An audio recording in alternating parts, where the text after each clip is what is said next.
Camping is supposed to be about peace, quiet, escape. But out here, far from help, sometimes the only thing waiting in the dark is danger. These are 3 true camping stories where the fear was real and the night never felt safe again. You're watching Dark Origin.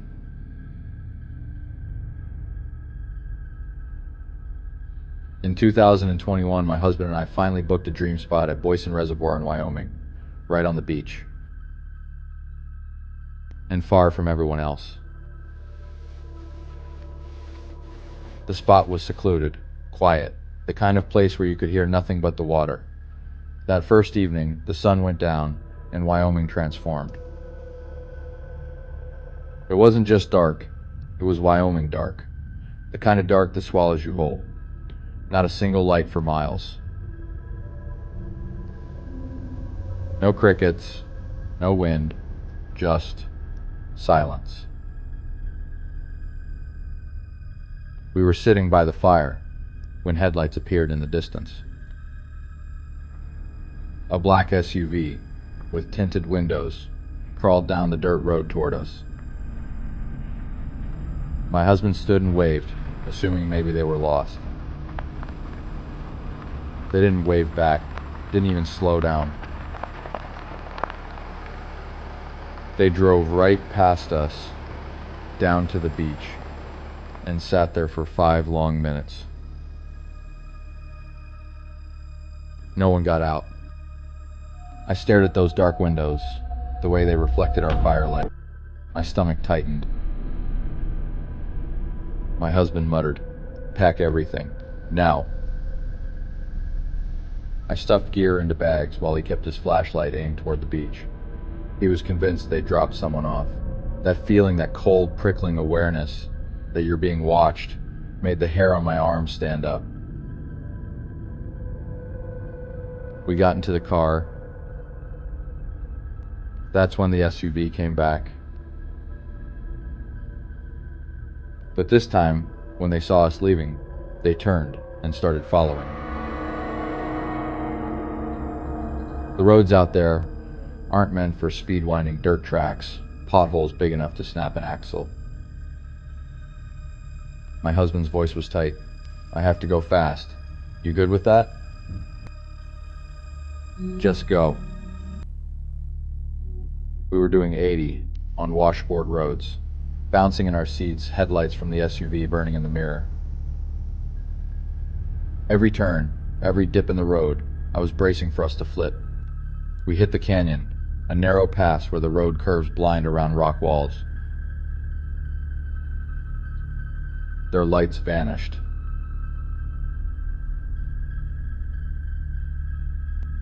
Somehow, we managed to put distance between us. We didn't stop until hours later, somewhere bright, with people around. To this day, I wonder what they wanted,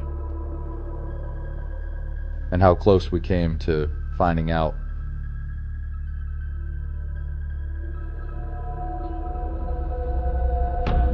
In 2019, I went camping with friends at Lake Bodom in Finland. I'd heard the story, but I thought it was just an old legend.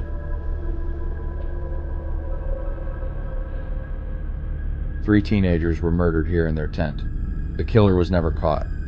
I thought it was just an old campfire tale, until I went there myself in 2019.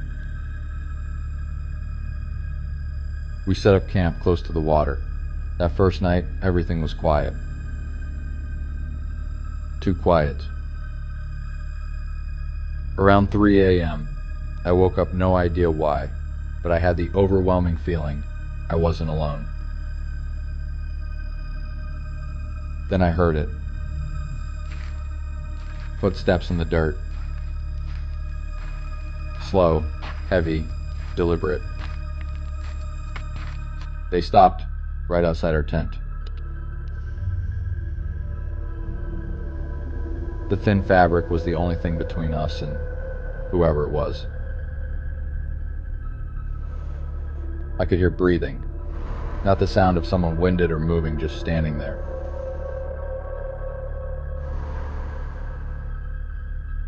I stayed frozen, my hand over my mouth. Every instinct screamed at me to run, but where? I didn't even have my shoes on. After what felt like forever, the footsteps started again. They circled the tent once. Then the sound faded into the trees. When the sun came up, I unzipped the tent and saw boot prints in the dirt deep, fresh. None of us owned boots. The rest of that day, I couldn't shake the thought. Someone had been out there in the middle of the night, standing close enough to hear us breathe. We didn't sleep the second night. We left before dawn. I never went back, and I've never camped somewhere isolated again.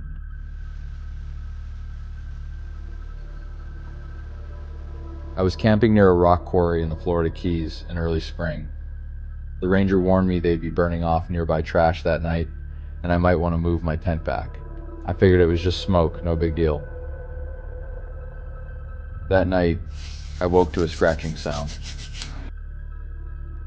Then more scratching. Then squeaks. It started at one corner of my tent and spread fast, small, frantic movements everywhere. I grabbed my flashlight and froze when I saw shadows moving along the tent walls. Dozens of them. Rats. They were climbing the guy lines, running over the rainfly, their claws rasping against the nylon. I kicked at the sides, and they scattered, then returned seconds later. I could hear their tiny feet skittering all around me, and the sharp sounds of them chewing.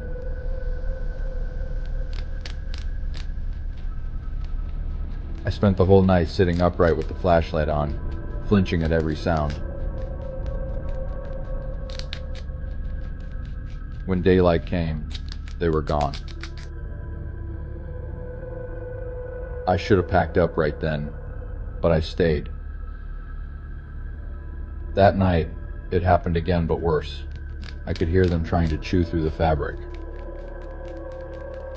That was it.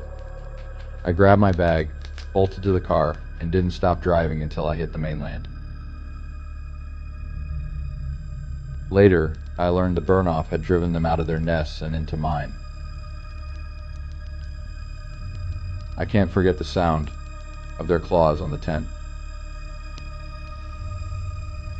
And I haven't camped in Florida since.